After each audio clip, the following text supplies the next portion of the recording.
하나님의 또 다른 이름 뭡니까? 정의지요, 정의. 정의에 의해서 정의가 손수 심으신 사람들을 정의의 느티나무라고 한다라고 저희가 살펴봤습니다. 그런데 이 다음 절에 이런 말이 있어요. 하나님이 정의의 느티나무 숲으로 사람들을 세우는데 그 숲으로 선 사람들이, 느티나무들이 어떤 일을 하는지가 4절에 나옵니다. 보면요, 그들은 옛 성터를 재건한대요. 허물어진 폐허를 다시 세운대요. 무너진 도시들을 새로 세우는 일들, 헐린 집을 신축하는 일들을 한다고 합니다. 이것이 하나님이 심으신 정의의 느티나무 숲의 특징입니다.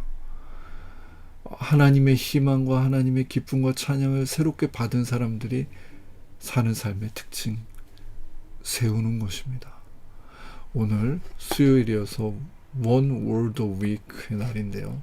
이 정의의 느티나무로 선 사람들의 삶의 특징인 세우다라는 말을 한번 살펴보시죠.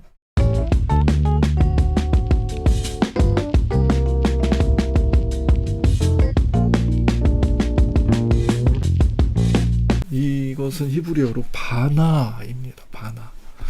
세우다, 짓다, 건축하다라는 아주 건축적인 용어입니다. 구약에서 제단을 세울 때, 집을 세울 때, 성읍을 세울 때, 성전을 세울 때, 아무튼 이 건축을 하는 현장에 바나라는 말이 사용되고 있습니다. 그런데 이 건축은 상당히 상징적인 일이잖아요. 그래서 이 바나는 신학적인 의미를 가진 말이 됩니다. 첫 번째, 바나는 건축가이신 하나님에 관해 묘사할 때 쓰입니다. 그래서 성경에서 어디에 쓰이나 찾아보니까 하나님이 창조 질서를 세우고 역사의 질서를 세우시는 건축자로 활동하실 때 바나라는 말을 쓰는 겁니다. 아담의 갈빗대로 하와를 만드실 때 사실 그 만드시다 라는 말이 바나입니다. 그러니까 이 세우는 일이 얼마나 창조의 기운이 막 가득한 일인지 좀 느끼시면 좋겠습니다. 뿐만 아니라 이것은 자연과 우주의 질서를 세우시는 하나님의 손길, 역사의 질서를 세우시는 하나님의 그 모습도 담고 있는 말입니다. 반면에 아주 불이하게 세워지고 불안정하고 멸망당해야 할 것을 무너뜨리시는 분이시기도 합니다. 그러나 이 무너뜨림은 건축을 위한 무너뜨림이라는 것을 우리가 기억할 필요가 있습니다. 그래서 이스라엘의 역사에서도 저들이 가나안 땅을 얻었지만 하나님을 완전히 잃은 채 불의한 존재로 가나안 땅에 있는 건 의미가 없잖아요. 이방신을 섬기면서 가나안 땅에 있는 거 의미가 없으니까 무너뜨리시죠. 근데 그 무너뜨림은 그들을 포로 생활하게 하기 위해서입니까? 저주하고 쓰러뜨리기 위해서입니까? 무너뜨리고 다시 세우시기 위함이라는 것입니다. 건축자의 어떤 성질이라고 말해도 괜찮을까요? 그래서 하나님은 1번의 세 번째 굵은 글씨를 보면 민족을 세우는 건축자이십니다. 예레미야에 보면 이스라엘아 내가 다시 너를 세울 것이고 너희가 세움을 입을 것이다 라고 합니다.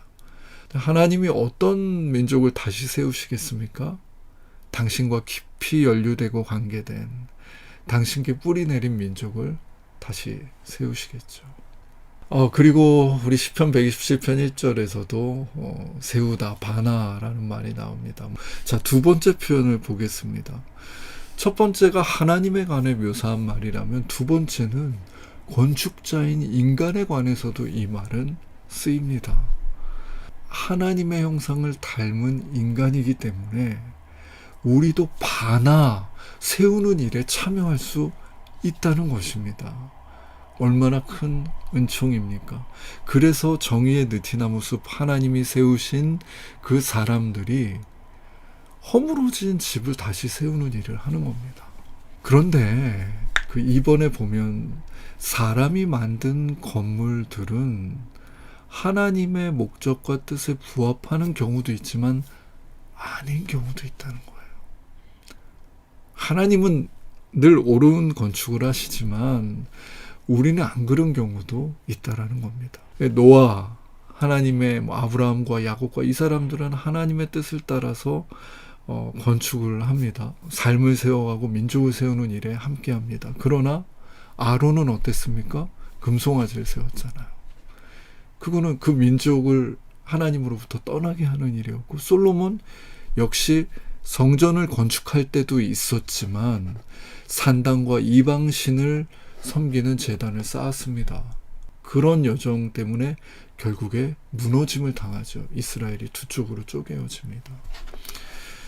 네, 그래서 인간의 건축은 하나님의 건축과 달리 이러한 위험성을 가지고 있습니다. 하나님의 뜻에 부합하게 우리가 삶을 세워갈 수도 있지만 그와 반대로 바벨탑과 같이 솔로몬의 산당과 같이 잘못 세워갈 수도 있습니다. 여러분, 우리가 세워가고 건축하는 그것들이 하나님의 뜻에 부합하는지 아니면 벗어나 있는지 살펴볼 필요가 있습니다. 자, 마지막으로 이 건축이라는 단어는 특별히 자녀를 출산함으로 가계를 세우는 일에도 사용됐습니다. 결혼과 출산과 양육의 긴 여정이 있잖아요. 그 가정을 세우고 가문을 세우는 일이 바나와 다르지 않습니다. 이것은 우리의 일상이지 않습니까? 구체적인 우리의 일상입니다. 밥을 하는 일상, 설거지를 하는 일상, 일을 하는 일상, 돈을 버는 것, 이거 다 사실은 1차적으로는 우리 가정을 세우는 일과 연결되어 있습니다. 그것이 단지 오늘 하루 먹고 살기 위한 어떤 것이 아니라 건축자이신 하나님을 닮은 우리가 건축하는 그 거대한 맥락 안에 하는 한 가지 일이라는 것을 깨닫게 됩니다. 감히 우리의 삶은 건축자이신 하나님을 닮아 그 거대한 건축의 맥락 안에 우리도 세우는 삶을 살고 있다라고 말씀드리고 싶습니다. 하나님이 사랑하시는 여러분, 우리가 오늘 어디에서 어떤 삶을 살든지 정의의 느티나무숲, 하나님이 세우신 사람들답게 선한 건축을 하시는 그 하나님에게 동참하는 오늘의 가정의 삶, 오늘의 일터에서의 삶, 오늘 하루의 삶이 되면 좋겠습니다.